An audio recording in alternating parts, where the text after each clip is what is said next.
Hi, everybody. It's Mary Pat Curran. Nice to see you here today. This time we're talking about navigating change.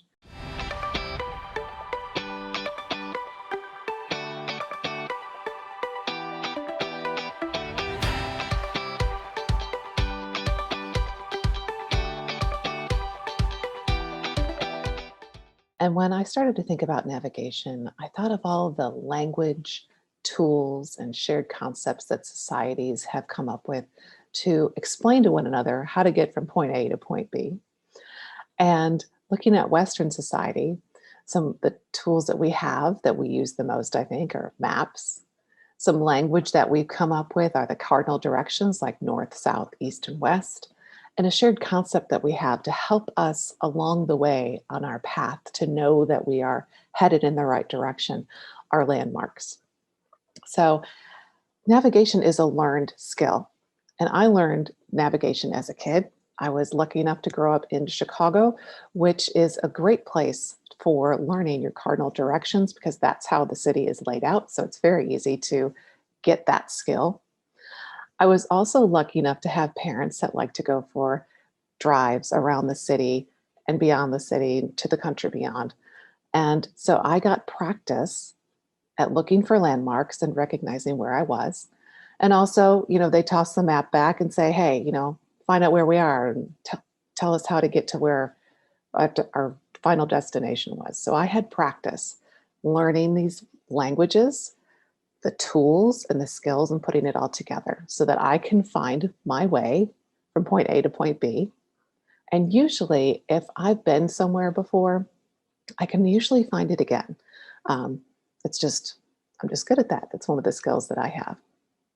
And navigating change is no different. There is a map, there's language, and there's landmarks. So I would love to share that with you today. So this is the map of change, of how to navigate change. And you can see it's got those cardinal directions. There's a north, south, east, and west. And for this map of change, our north, our starting point, is excitement and fear. And this happens every time we are going to have a change come to our life. Maybe we're starting a new routine. Let's use that as the example. And so, our landmark for knowing that we are in the excitement phase is that we feel enthusiasm, right? We're eager, we're ready to go. Our bodies have given us those stress hormones of adrenaline to like get us going, to get excited. And then we move to confusion as we go for a couple of days trying out the new routine, right? At first, it's really easy. And then it starts getting a little harder. We're like, oh, we can start getting these questions about why am I doing this? Is this what I really want to do? And this is where we are when we are in confusion. We feel doubt. That's our landmark for this part, for this cardinal direction of confusion.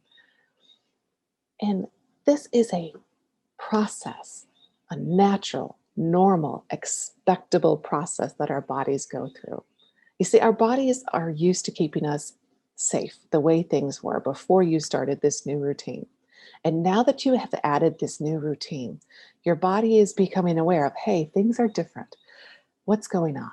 So it sends out these warning signals kind of to you to be like, hey, are you sure we want to do this? Because we were able to keep you alive and thriving the way you were.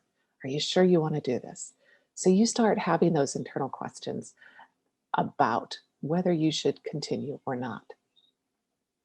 And let's say you keep going because you now know, oh, this is a biological, chemical, a neurological process that's happening in my body. There's nothing to fear here, nothing wrong. So you keep going, you persevere. And as you persevere and as you keep practicing that new routine, you're going to hit frustration.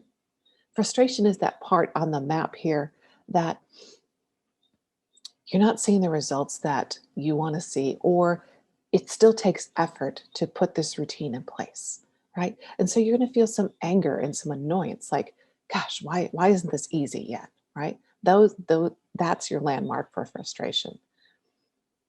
And it's also a little bit like, oh, if I'm in frustration, I know that there's a breakthrough coming if I keep going. This frustration just means that my body is still still running those same neural pathways, even though these new ones are being built, and these new ones being built aren't fully solidified yet. They're not finalized. So you're going to keep going. All right. And as you keep going, you're going to have that breakthrough where your routine that was once new and difficult to implement is now automatic. It's effortless, right? You feel the ease of the breakthrough because your body has made those new neural pathway connections and it's easy for you. Now your body's like, oh, okay, this is the new normal. We can take care of you here, right? So this is the map of the cycle of change. You can find your place in it by checking in with your landmarks. Where are you, right?